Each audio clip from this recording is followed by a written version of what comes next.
નમસ્કાર, સમાચારો સાથે હું છું ઝરણા। રાજકોટના સાંસદ મોહન કુંડારિયાનો વિડીયો વાયરલ થયો છે, જેમાં ખેડૂતો સાથેનો આ વિડીયો વાયરલ થયો હોવાનું સામે આવી રહ્યું છે।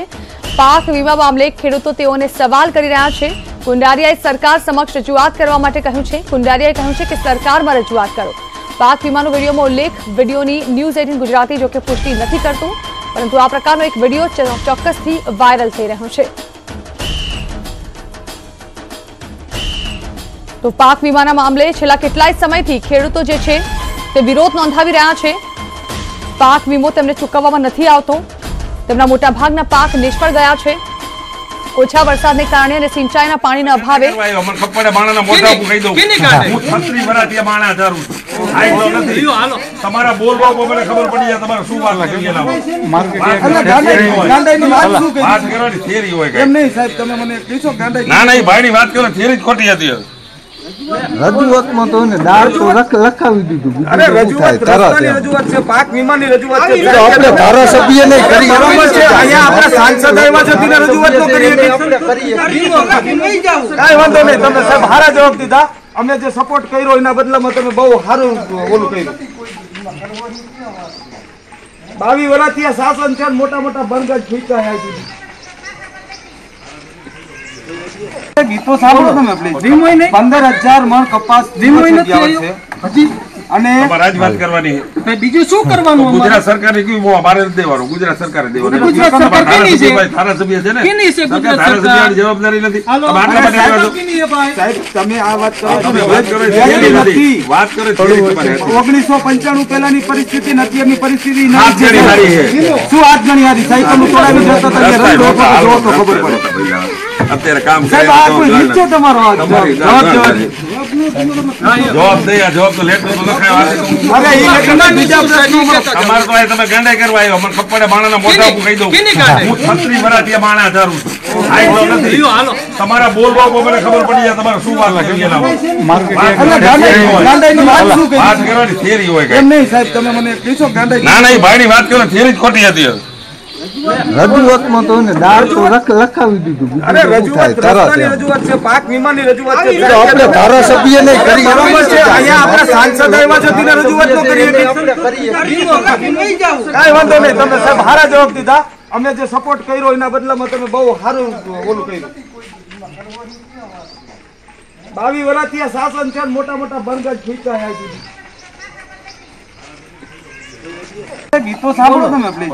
15000 મણ કપાસ હજી અને રાજ વાત કરવાની છે। બીજું શું કરવાનું? ગુજરાત સરકારે કીધું મારે દેવાનું, ગુજરાત સરકારે દેવાનું। ગુજરાત સરકાર કેની છે? ધારાસભ્ય છે ને, કેની છે ગુજરાત સરકાર? ધારાસભ્યની જવાબદારી નથી। આટલા માટે સાહેબ તમે આ વાત કરો, તમે વાત કરો વાત કરો 1995 પહેલાની પરિસ્થિતિ નથી, એમની પરિસ્થિતિ હાથ ગણી હારી છે। શું હાથ ગણી હારી? સાયકલ તોડાવી જતો તો ખબર પડે। અત્યારે કામ કરે સાહેબ આ કોઈ રીત છે તમારો? જવાબ દે, જવાબ તો લેતો તો લખાય।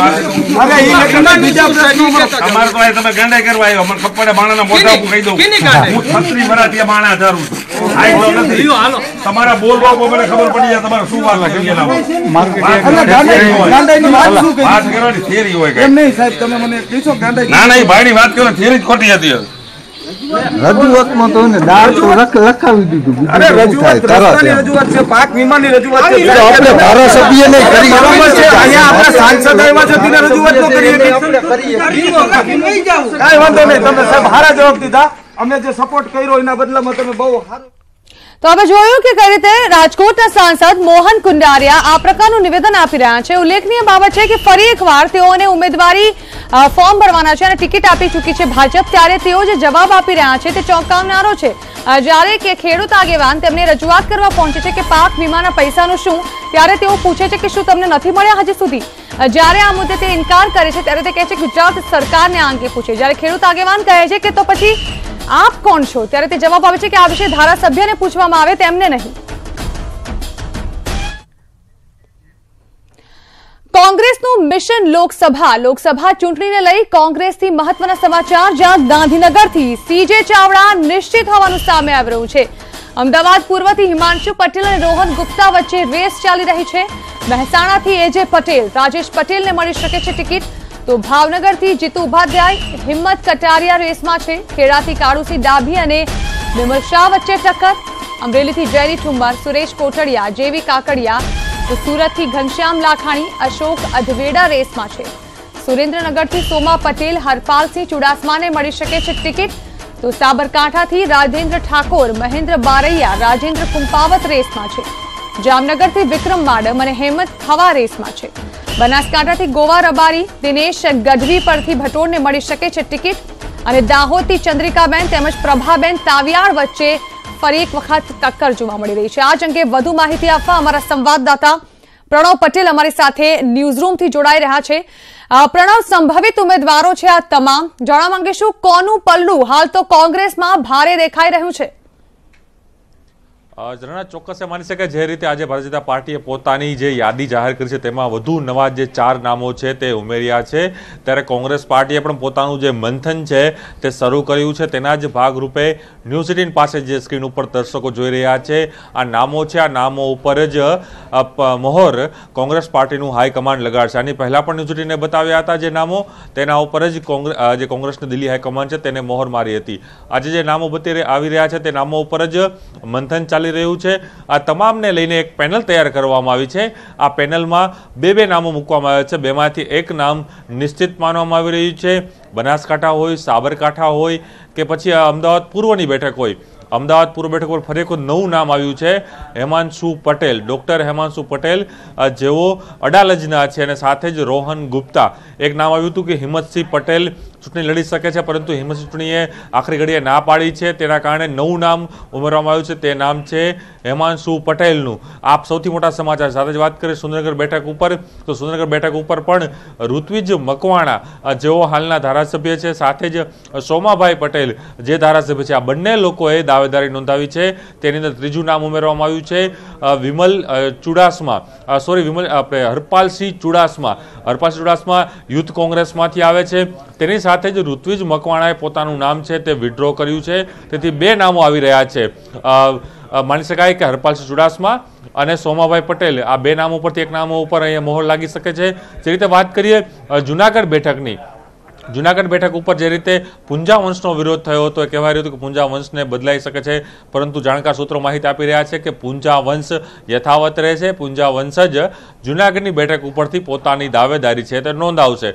સરવાળે વાત કરીએ તો કોંગ્રેસ પાર્ટીએ મંથન કરી રહ્યું છે અને આવતીકાલે સ્ક્રીનિંગ કમિટીની બેઠક છે, ત્યારબાદ CECની બેઠક મળશે અને તેમાં આ નામો ઉપર આખરી મહોર દિલ્હી હાઈકમાન્ડ મારશે। પરંતુ ચોક્કસ ન્યૂઝ 18 પાસે આ તમામ જે પેનલ છે, જે સંભવિત નામો છે, જેની પેનલ દિલ્હી હાઈકમાન્ડને CECને આપવામાં આવી છે, આ બે નામોની જે પેનલ છે તે ન્યૂઝ 18ના દર્શકો જોઈ શકે છે। પરંતુ ચોક્કસ મને કે હજુ પણ કોંગ્રેસ પાર્ટીને પોતાના જે 13 સભ્યો છે તે જાહેર કરવાના બાકી છે। તેમાં એક નવું નામ આવ્યું છે ગાંધીનગર બેઠક ઉપરથી, જે હાઈ પ્રોફાઇલ સીટ માનવામાં આવે છે। અમિત શાહ ભાજપના રાષ્ટ્રીય અધ્યક્ષ જ્યાં લડી રહ્યા હોય ત્યારે અમિત શાહની સામે CJ ચાવડા એ મેદાનમાં ઉતરી શકે છે। CJ ચાવડાએ પણ આજે મીડિયા સમક્ષ પોતાની જાહેરાત કરી છે કે તેઓ 4 એપ્રિલે તે પોતાનું ફોર્મ છે તે ભરવાના છે। તેથી નિશ્ચિત માનવાય છે કે CJ ચાવડા ગાંધીનગર બેઠક એટલે અમિત શાહ જે લડી રહ્યા છે ભારતીય જનતા પાર્ટીમાંથી, ત્યાંથી તેઓ ચૂંટણી લડશે। હવે વાત કરીએ સૌરાષ્ટ્રની, તો સૌરાષ્ટ્રની અંદર જે જામનગરની બેઠક છે તેમાં પણ અસમંજસની સ્થિતિ કોંગ્રેસ પાર્ટી માટે છે, પરંતુ ત્યાં હવે આહિર ઉમેદવારને ઉતારવાની રણનીતિ કોંગ્રેસ પાર્ટીએ બનાવી છે। તો બીજી તરફ ભાવનગરની જે બેઠક છે ત્યાં ક્ષત્રિય સમાજને ટિકિટ મળે તો નવાઈ નહીં કહેવાય, કારણ કે સુરેન્દ્રનગરની બેઠક છે અને જે ભાવનગરની બેઠક છે, બેમાંથી એક સીટ ઉપર કોંગ્રેસ પાર્ટી ક્ષત્રિય આગેવાનને ટિકિટ આપી શકે છે। જો ભાવનગર વાત કરીએ તો ભાવનગરમાં એક બ્રાહ્મણ ઉપાધ્યાય કરીને છે, સાથે જ બીજા છે કટારિયા જે ક્ષત્રિય સમાજમાંથી આવે છે। સુરેન્દ્રનગરની બેઠકની વાત કરીએ તેમાં પણ એવું જ છે કે સોમા પટેલ કોળી સમાજમાંથી આવે છે અને જે હરપાલસિંહ ચુડાસમા છે તે ક્ષત્રિય સમાજમાંથી આવે છે। તેથી એ માનવામાં આવી રહ્યું છે કે ભાવનગર અને સુરેન્દ્રનગરની બેઠક છે, બેમાંથી એક બેઠક ઉપર ક્ષત્રિય સમાજને કોંગ્રેસ પાર્ટી ટિકિટ આપી શકે છે। હવે વાત કરીએ મહિલાઓની, તો કોંગ્રેસ પાર્ટી આ વખતે 2 મહિલાઓને ટિકિટ આપશે, તે પ્રકારનું જાણકાર સૂત્રો અહીં માહિતી આપી રહ્યા છે। દાહોદની બેઠક છે તેમાં ચંદ્રિકાબેન બારિયા અને પ્રભાબેન તાવિયાડ જે પૂર્વ સાંસદ પણ રહી ચૂક્યા છે, આ બંનેનું નામ હાલ ચાલી રહ્યું છે, પરંતુ ચંદ્રિકાબેન બારિયા ત્યાંથી ચૂંટણી લડી શકે છે અને તેને પાર્ટી ટિકિટ આપી શકે છે। એ જ રીતે અમરેલીની બેઠક સૌરાષ્ટ્રની જે પરેશ ધાનાણી ખુદ ત્યાંથી જે ધારાસભ્ય બન્યા છે અને તેઓ હાલ વિપક્ષના નેતા છે, તે અમરેલીની બેઠક ઉપરથી જેની ઠુમરનું નામ એડ કરવામાં આવ્યું છે। પહેલા જેની ઠુમરનું નામ ત્યાંથી દૂર કરવામાં આવ્યું હતું, પરંતુ જે રીતે વિરોધ થયો છે અમરેલીની લોકસભા બેઠકને લઈને, ત્યારે જેની ઠુમરની દાવેદારી હવે પ્રબળ બની છે। યુથમાંથી તેને ચહેરો આપવામાં આવ્યો છે, સાથે જ એક મહિલા ઉમેદવાર તરીકે કોંગ્રેસ પાર્ટી તેને મેદાનમાં ઉતારી શકે છે। તે ચોક્કસ મનાય કે 2 મહિલાઓને કોંગ્રેસ પાર્ટી ટિકિટ આપી શકે છે। બંને લોકો દાવેદારીમાં અને સંભવિત યાદીમાં આ બંનેનું નામ છે, પ્રભાબેન તાવિયાડ, ચંદ્રિકાબેન બારિયા અને સાથે જ અમરેલીમાંથી જેની ઠુમર। આમ સરવાળે વાત કરીએ તો ઉત્તર ગુજરાતમાં પણ એ રીતની વાત છે કે બનાસકાંઠાની જે બેઠક છે તેની અંદર માલધારી સમાજને કોંગ્રેસ પાર્ટી ટિકિટ આપી શકે છે અને મહેસાણાની જે બેઠક છે તેમાંથી પટેલ ઉમેદવાર એજે પટેલ અને ડોક્ટર રાજેશ પટેલ બંનેનું નામ ચાલી રહ્યું છે, પરંતુ એજે પટેલ તેના પ્રબળ દાવેદાર છે। રાજેશ પટેલ સ્થાનિક લેવલે તેનું વર્ચસ્વ છે, પરંતુ ઓલ ઓવર સીટમાં જોવા જઈએ તો તેની સામે એજે પટેલ આગળ ચાલી રહ્યા છે અને એજે પટેલનું નામ લગભગ નિશ્ચિત માનવામાં આવ્યું છે। જણા જે રીતે વાત કરીએ, આવતીકાલે સ્ટેન્ડિંગ કમિટીની બેઠક મળવાની છે, સીઈસીની બેઠક મળવાની છે અને 2 એપ્રિલ સુધીમાં કોંગ્રેસ પાર્ટી તમામ ઉમેદવારો જાહેર કરવાની છે, પરંતુ તેની સાથે 3 એવી બેઠકો હશે કે જેમાં રસપ્રદ રહી છે, તેવી જામનગરની બેઠક, અમરેલીની બેઠક અને મહેસાણાની બેઠક। જે રસપ્રદ બેઠક છે તેના નામ આખરી ઘડીએ કોંગ્રેસ પાર્ટી જાહેર કરશે। વાત કરીએ બનાસકાંઠામાં, જે માલધારી સમાજની વાત થઈ છે, તો સાથે જ કોંગ્રેસ પાર્ટી એક નવી રણનીતિ બનાવી રહી છે। તેની અંદર ચૌધરી સમાજને પરથી ભટોડ જે ભારતીય જનતા પાર્ટીના નેતા છે, કદાચ તેને કોંગ્રેસ પાર્ટી પોતાની પાર્ટીમાં લાવી શકે છે અને તેને ટિકિટ પણ આપી શકે છે। જાણકાર સૂત્રો માહિતી આપી રહ્યા છે તે પ્રમાણે પરથી ભટોડ કદાચ કોંગ્રેસ પાર્ટીના છેલ્લી ઘડીએ કોંગ્રેસના ઉમેદવાર બનાસકાંઠાથી થઈ શકે છે। આ પ્રકારની હિલચાલ ચાલી રહી છે, તેનો વિરોધ થયો છે, પરંતુ તેમ છતાં પણ પાર્ટી ઈચ્છી રહી છે કે પરથી ભટોડ કોંગ્રેસ પાર્ટીમાંથી ચૂંટણી લડે અને તેની સામે જે ચૌધરી ઉમેદવાર છે તો versus Chaudhary two versus Chaudhary કરવાની વાત કોંગ્રેસ પાર્ટી કરી છે, પરંતુ માલધારી સમાજની પ્રાયોરિટી અહીં આપવામાં આવી છે। જે રીતે વાત કરીએ ગુજરાતની અંદર, તો ગઈ વખતે એક પણ લોકસભા સીટ કોંગ્રેસ પાસે નથી, ત્યારે કોંગ્રેસ રણનીતિ બનાવી રહી છે કે વધુમાં વધુ સીટો કોંગ્રેસ પાર્ટી કઈ રીતે જીતી શકે, જ્ઞાતીય સમીકરણો કઈ રીતે ગોઠવી શકે, તેને જ આધારે આ તમામ નામો છે તૈયાર કરવામાં આવ્યા છે, પેનલો તૈયાર કરવામાં આવી છે। 13 નામ કોંગ્રેસ પાર્ટીએ જાહેર કર્યા છે, હજુ પણ 13 નામો બાકી છે, તે આવનારી 2 એપ્રિલના રોજ તમામ નામો છે કોંગ્રેસ પાર્ટી જાહેર કરશે। જી બિલકુલ પ્રણવ, એટલે કહી શકાય કે આ સંભવિત ઉમેદવારોના નામની યાદી છે, જેમાંથી ગમે તે સમયે કોંગ્રેસ જે છે તે પોતાના આ સંભવિત ઉમેદવારોમાંથી એક ઉમેદવારને પસંદ કરી શકે છે। આભાર પ્રણવ।